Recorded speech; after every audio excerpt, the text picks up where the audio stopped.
আজকে আমার সাথে যিনি আড্ডা মারতে এসেছেন আমাদের স্টুডিওতে, তিনি উত্তর দমদম বিধানসভা আসনের বিজেপি প্রার্থী সৌরভ শিকদার। সৌরভদার একাধিক পরিচয় রয়েছে, কিন্তু তার মধ্যে থেকে একটি পরিচয় হলো সৌরভ শিকদার একজন খুব জনপ্রিয়, বিজেপিতে অত্যন্ত প্রভাবশালী এক সময়ের নেতা, প্রাক্তন কেন্দ্রীয় মন্ত্রী প্রয়াত তপন শিকদারের ভাইপো।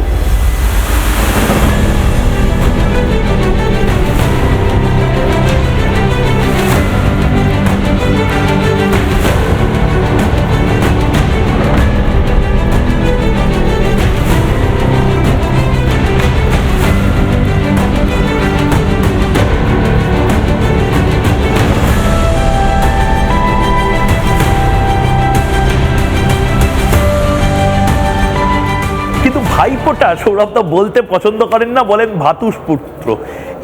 এইটা কেন ভাতুষপুত্র এখন বলেন কেন? মানে ভাইপো ব্র্যান্ডিংটা কি চেঞ্জ হয়ে গেছে? ভাইপো বাদ যেভাবে বাংলায় চলছে, ভাইপো বাদ, আমি মাছবাদ শুনেছিলাম। না, এখন ভাইপো বাদ তো এখন তো সবকিছু ভাইপো চালাচ্ছে, সেই জন্যে না, এবং তৃণমূল প্রচারও করছে।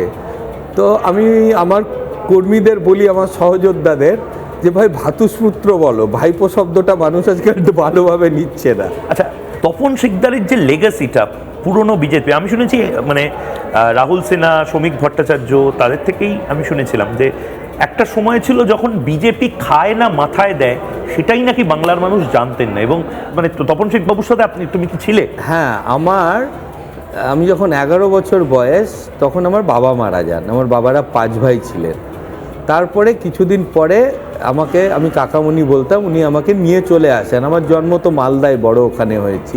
আমি জবের থেকে এসেছি তখন উনি রাজনীতিতে প্রতিষ্ঠিত, তখন রাজ্য সভাপতি হয়ে গেছেন বিজেপির, তার আগে সাধারণ সম্পাদক ছিলেন।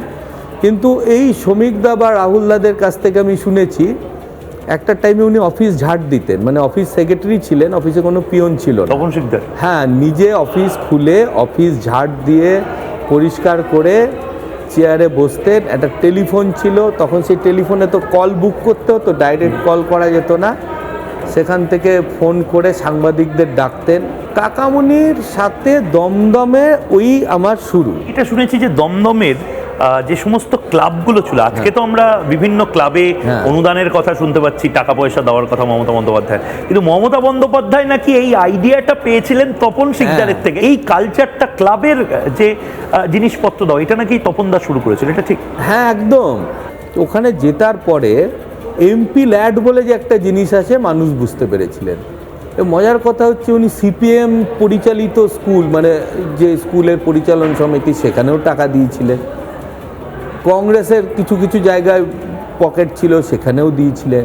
আর এই যে ক্লাব যেটা বলছেন আজকে, এই যে ক্লাবে অনুদান, এটা উনি 98-এ দেখিয়ে দিয়েছিলেন। ওই সময় মাল্টি জিম কি, সেটা হয়তো কলকাতা শহরের 2-4টে ক্লাবে ছিল, তপনদা এখানে করে দিয়েছিলেন।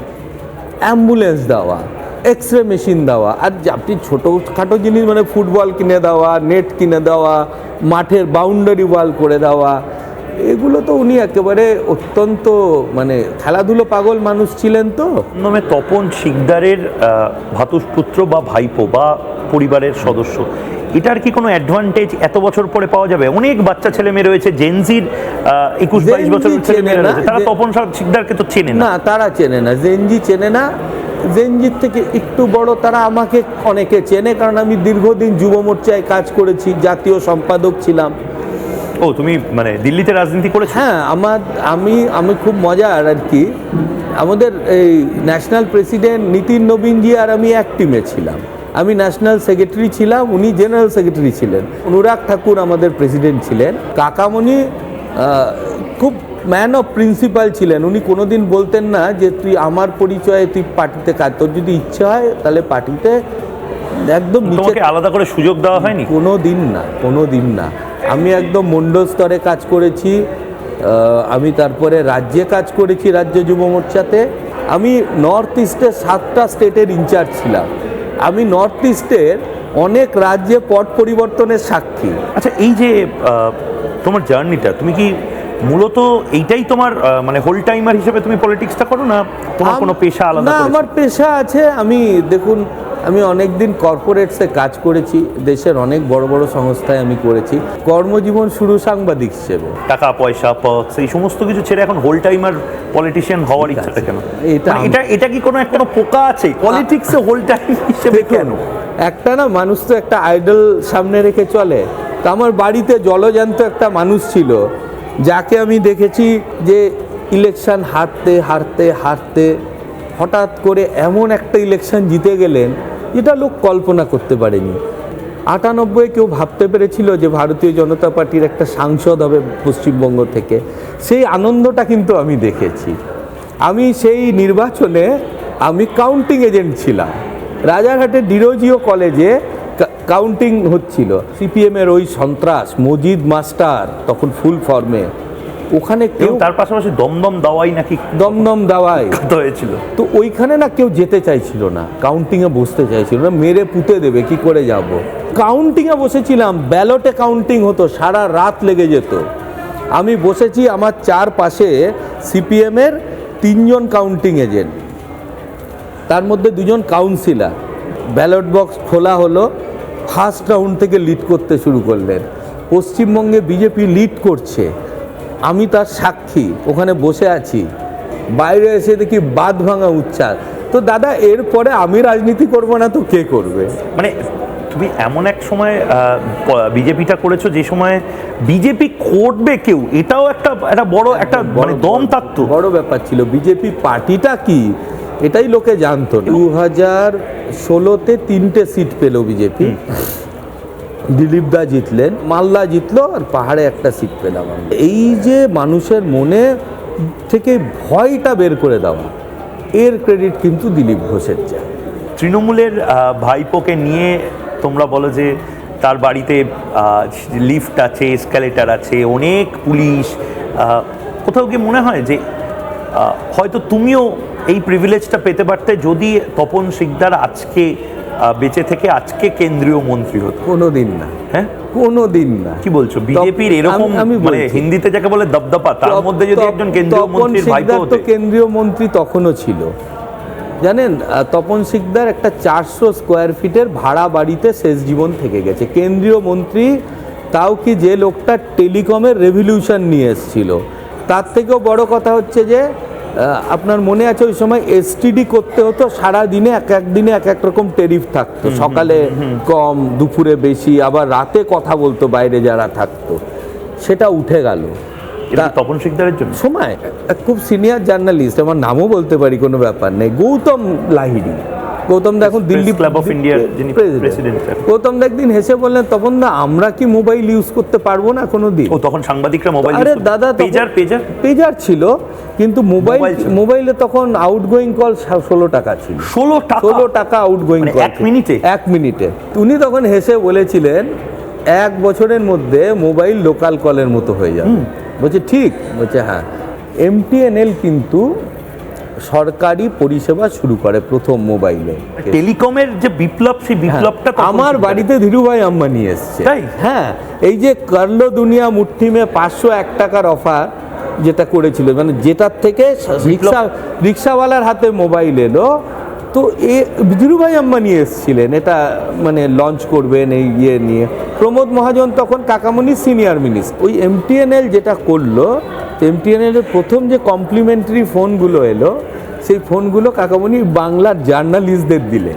বাংলার ঘরে ঘরে উনি এইভাবে টেলিফোন পৌঁছেছিলেন যে ওই টেন্ডার আসতো, আসতো না, তুমি টানা আগে লাইন পেতে ফোন চালু করে দাও, তারপরে গর্ত খুঁড়বে, এটা ছিল ওনার নীতি। সেই লোকটা শেষ জীবন অবধি থেকে গেছে একটা 400 স্কোয়ার ফিটের ভাড়া বাড়িতে শ্যামবাজারে, যে বাড়িতে সবাই এসছেন, কে আসেননি?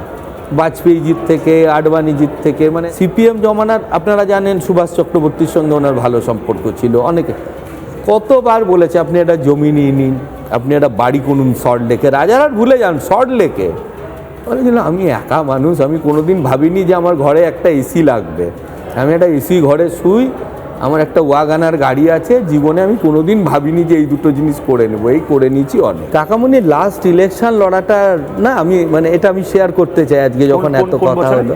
2014-তে যেবার মোদিজি প্রধানমন্ত্রী হলেন, ওনার তখন সপ্তাহে 3 দিন ডায়ালিসিস হয়, অসুস্থ। মোদিজি ব্রিগেডে এলেন। মোদিজি এসে যথারীতি বলেছে তপনদা নেই। মোদিজি এলেন, এসে বললেন যে আরে তপনদা কোথায়? তো রাহুলদা বা এরা বলেছেন যে তপনদার আজকে ডায়ালিসিস নেওয়ার পরে শরীরটা খুব খারাপ হয়ে গেছে, আজকে আসতে পারেননি।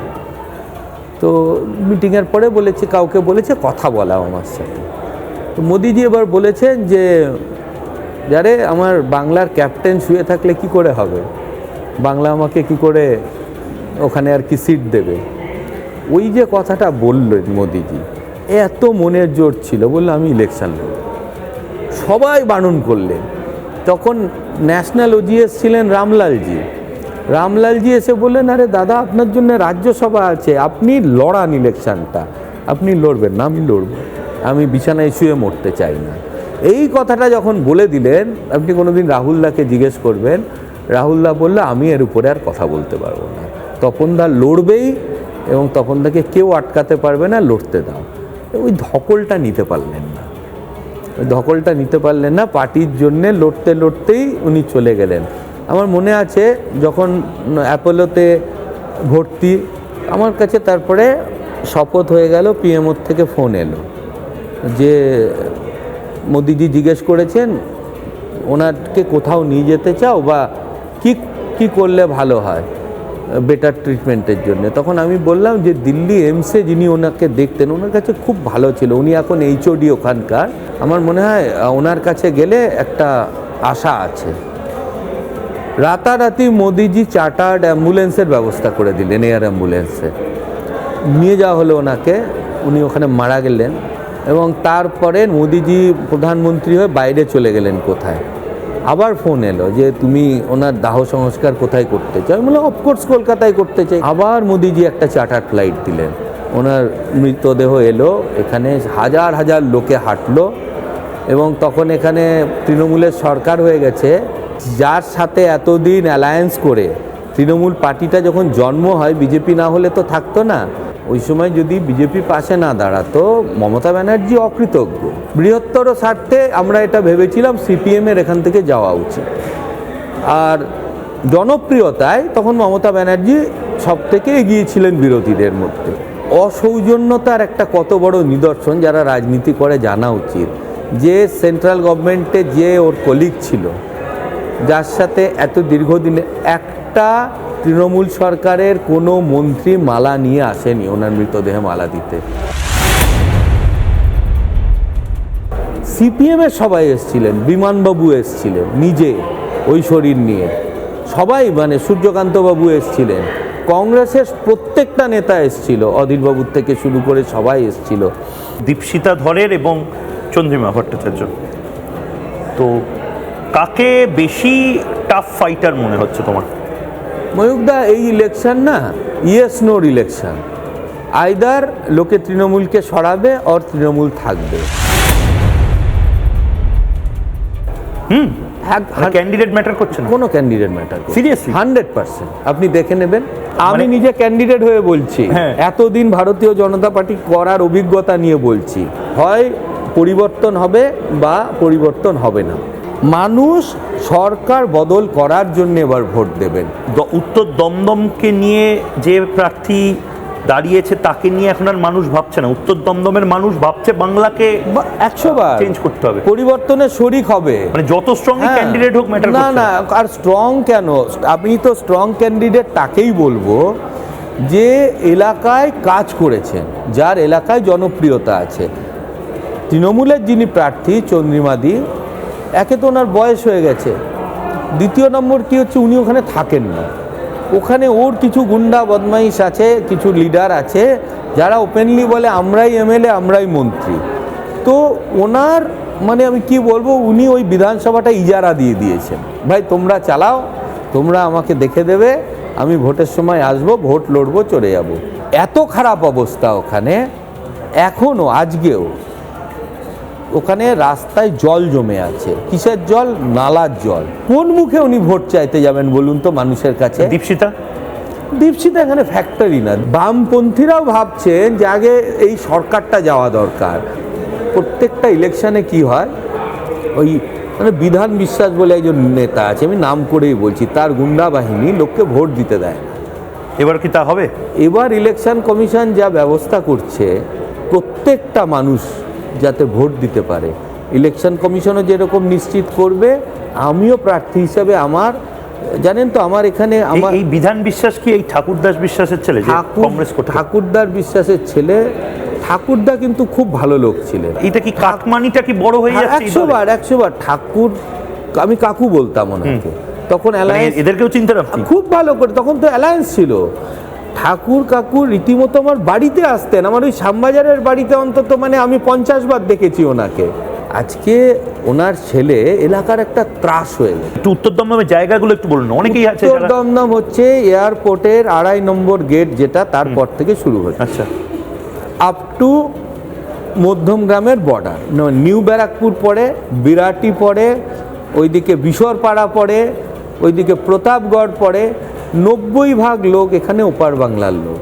তো তাদের তো আরো বেশি করে এই যেভাবে মানে এই দাপাদাপি বাড়ছে, ভোট দেওয়া উচিত। তারা তো মুখিয়ে আছে, তাদের ভোট দিতে দেয় না তো। পুরসভার নির্বাচনে কোনো মানুষকে ভোট দিতে দেয়নি, নিজের দলের লোকদের ভোট দিতে দেয়নি, বিশ্বাস হিন্দু বলে। আর জানে যে আমি যা করছি, লোকে তো তার প্রতিবাদ ভোট বাক্সে করবেই।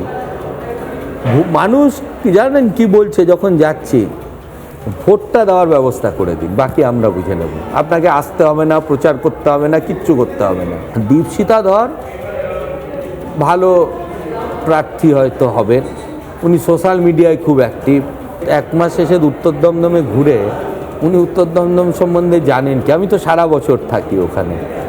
আপনি বলছেন আপনি হচ্ছেন ঘরের ছেলে উত্তর দমদম? 100 বার। আপনি সত্যি কি এই নিউ ব্যারাকপুর, বিরাটি এলাকাগুলোর প্রবলেমটা জানেন? আমি 20 বছর ধরে। রাস্তা কেন ঠিক হচ্ছে না? রাস্তা ঠিক মানে দমদম থেকে আমি যদি হাবড়া, অশোকনগরের দিকে যাই বা বসিরহাটের দিকে যাই, এই জ্যামটাই তো আপনাদের উত্তর দমদমের আমার জীবন শেষ করে দেয়। দাদা, আপনি যশোর রোড ছেড়ে দিন, আপনি কোনোদিন একটা যে কোনো গলিতে বাদিক নিয়ে ঢুকে পড়ুন, যে কোনো গলিতে 2 মিনিট যান, দেখবেন বেহাল অবস্থা কাকে বলে। যে কোনো গলিতে ঢুকে যান আপনি, এক অবস্থা। মেট্রো স্টেশন বা এগুলো তো কিছু চলছে না দাদা, মানে এগুলো তো হচ্ছে না এখন। হবে, নিশ্চয়ই হবে। জমি জটের জন্য আটকে আছে মহিলা। আমাদের সরকার আসবে এবং দেখবেন 1 বছরের মধ্যে এগুলো কম। কারণ আমি সল্টলেক থেকে যদি বিরাটি যেতে চাই বা মধ্যমগ্রাম হয়ে আমি যদি বারাসতের দিকে যেতে চাই, যে পরিমাণ জ্যাম অফিস টাইমে দমদমের ওখানে থাকে, 2 ঘন্টা লেগে যায় সল্টলেক থেকে যেতে। ভীষণ জ্যাম। ওখানে আপনাদের অপশন তো তৈরি করেনি? ওখানে অপশন তৈরি করেনি, কারণ ওই যে বললাম, চন্দ্রিমাদি যেহেতু নিজে ওখানে থাকেন না, ওখানকার মানুষের কষ্ট কি করে বুঝবেন। আমার যেটা স্বপ্ন উত্তর দমদমকে নিয়ে, উত্তর দমদমে কিন্তু একটা অ্যারোসিটি হতে পারে। উত্তর দমদমের পেছনে একটা জায়গা আছে কাদিহাটি বলে, একটা ওয়ার্ড, কিন্তু অনেক বড়। সেখানটায় আপনি গিয়ে দেখবেন মনে হবে এখনো গ্রামে পড়ে আছে। কংক্রিটের জঙ্গল না বানিয়ে আমি চেষ্টা করব। তাতে একটা কি হবে, এলাকার উন্নয়ন হবে। দ্বিতীয় নম্বর কী হবে, প্রচুর কর্মসংস্থান হবে। এখানে আপনি ইন্ডাস্ট্রি করতে পারবেন না, কি করে করবেন, কিসের ইন্ডাস্ট্রি করবে? কিন্তু একটা এরোসিটি যদি হয়, একটা লজিস্টিক হাব হতে পারে। আমাদের কলকাতায় কিন্তু প্রি প্ল্যান্ড এয়ারপোর্ট কেন্দ্রিক লজিস্টিক হাব নেই, এটা আপনি দিল্লিতে দেখতে পারবেন।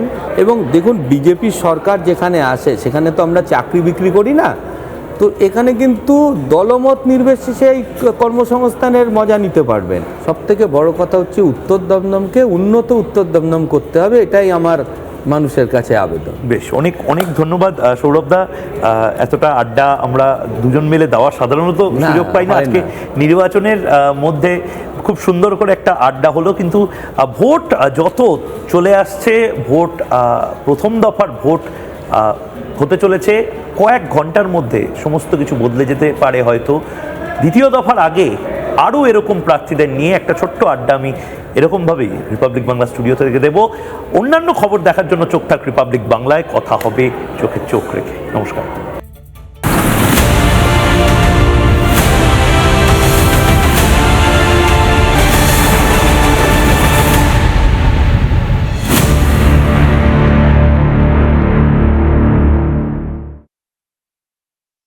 নানা ধরনের কন্টেন্ট দেখার জন্য লাইক করুন, শেয়ার করুন আমাদের ফেসবুক পেজ, সাবস্ক্রাইব করুন আমাদের ইউটিউব চ্যানেল।